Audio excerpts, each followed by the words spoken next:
ಎಲ್ಲರಿಗೂ ನಮಸ್ಕಾರ. Study studios YouTube ಚಾನಲ್ಗೆ ಮತ್ತೆ ಸ್ವಾಗತ. ಇವತ್ತಿನ ವಿಡಿಯೋದಲ್ಲಿ ಬೆಂಗಳೂರು ಯೂನಿವರ್ಸಿಟಿಯ ಸಿಲೆಬಸ್ ಓರಿಯೆಂಟೇಷನ್ ಬಗ್ಗೆ ವಿಡಿಯೋ ಮಾಡ್ತಿದ್ದೀನಿ.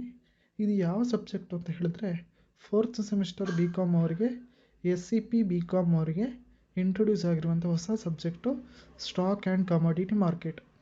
ಸೊ BCom ಅವರು ಬ್ಯಾಂಗ್ಳೂರು ಯೂನಿವರ್ಸಿಟಿ ಮಕ್ಕಳು ಮೊದಲ ಬಾರಿಗೆ ಈ ಎಕ್ಸಾಮ್ ಬರೀತಿದ್ದಾರೆ, stock and commodity market exams. So ಇದರ ಬಗ್ಗೆ ಸ್ವಲ್ಪ ಸಿಲೆಬಸ್ ಓರಿಯೆಂಟೇಷನ್ ಮಾಡಿದ್ದಾರೆ.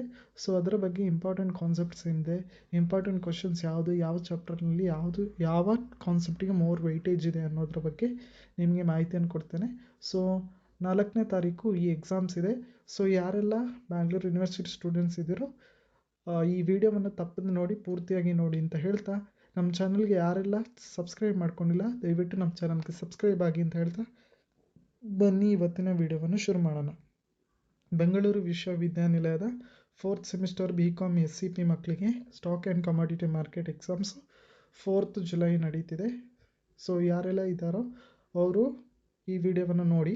So syllabus orientation total 5 chapters ಇದೆ. 80 ಮಾರ್ಕ್ಸಿಗೆ ಎಕ್ಸಾಮ್ ಬರೀತೀರಾ, 3 hours ಎಕ್ಸಾಮ್ಸ್ ಇರುತ್ತೆ. ಸೊ ನಮಗೆ ಫಸ್ಟ್ ಚಾಪ್ಟರ್ ಯಾವುದು ಇದೆ ಅಂತ ಹೇಳಿದ್ರೆ ಎವಲ್ಯೂಷನ್ ಆಫ್ ಸ್ಟಾಕ್ ಮಾರ್ಕೆಟ್ ಇದೆ. ಸೊ ಇದರಲ್ಲಿ ಯಾವುದೆಲ್ಲ ಇಂಪಾರ್ಟೆಂಟ್ ಕಾನ್ಸೆಪ್ಟ್ ಅಂದರೆ evolution of Indian stock market, full history ಬೇಕು.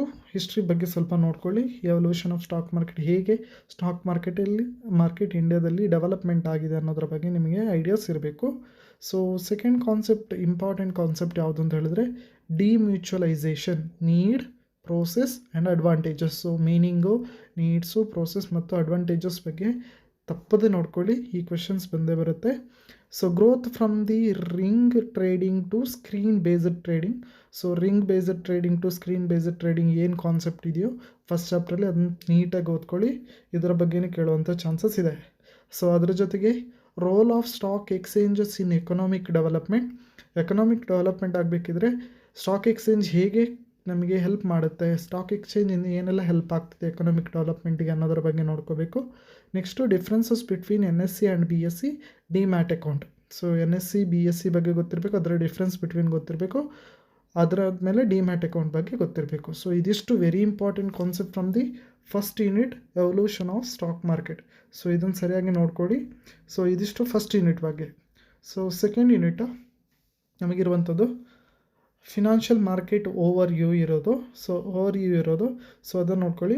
ಸೊ ಇದರಲ್ಲಿ ಇಂಪಾರ್ಟೆಂಟ್ ಕಾನ್ಸೆಪ್ಟ್ ಯಾವುದು ಅಂತ ಹೇಳಿದ್ರೆ structure of financial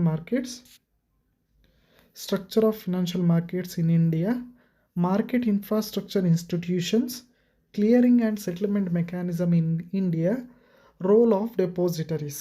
so financial ಮಾರ್ಕೆಟ್ಸಲ್ಲಿ ಯಾವುದೆಲ್ಲ ಇಂಪಾರ್ಟೆಂಟ್ ಅಂದರೆ ಫಿನಾನ್ಷಿಯಲ್ ಮಾರ್ಕೆಟ್ ಸ್ಟ್ರಕ್ಚರ್ ಹೇಗಿದೆ ಇಂಡಿಯಾದಲ್ಲಿ, ಇನ್ಫ್ರಾಸ್ಟ್ರಕ್ಚರ್ ಹೇಗಿದೆ, plus clearing and settlement mechanism India, role of depositors ಬಗ್ಗೆ ನೋಡ್ಕೋಬೇಕು. ಇದು ಸೆಕೆಂಡ್ ಯೂನಿಟಿಂದ. ಥರ್ಡ್ ಯೂನಿಟಿಂದ stock market operations, important concept ಯಾವುದಿಲ್ಲ ಅಂತ ಹೇಳಿದ್ರೆ trading process, order types and intraday trading, equity and debt instruments, ETFs, corporate and government bonds and green bonds. ಇದರ ಬಗ್ಗೆ ನಿಮಗೆ ಗೊತ್ತಿರಲೇಬೇಕು. Very important concept derivatives, futures and options ಗೊತ್ತಿರಬೇಕು. Futures and options ಏನಿದೆ ಅದನ್ನು ಕರೆಕ್ಟಾಗಿ ನೋಡ್ಕೋಬೇಕು. So futures long and short term positions, mark to market and options, call options and put options, ಇದರ ಬಗ್ಗೆ ಗೊತ್ತಿರಬೇಕು. ಸೊ ಇದು ಥರ್ಡ್ ಯೂನಿಟಿಂದ ಇಂಪಾರ್ಟೆಂಟ್ ಕಾನ್ಸೆಪ್ಟ್ಸ್ ಇದು. ಫೋರ್ತ್ ಯೂನಿಟಿಂದ ಇರುವಂತಹ ಇಂಪಾರ್ಟೆಂಟ್ ಚಾಪ್ಟರ್ ಯಾವುದು ಅಂತ ಹೇಳಿದ್ರೆ ಕಮಾಡಿಟಿ ಮಾರ್ಕೆಟ್ಸ್.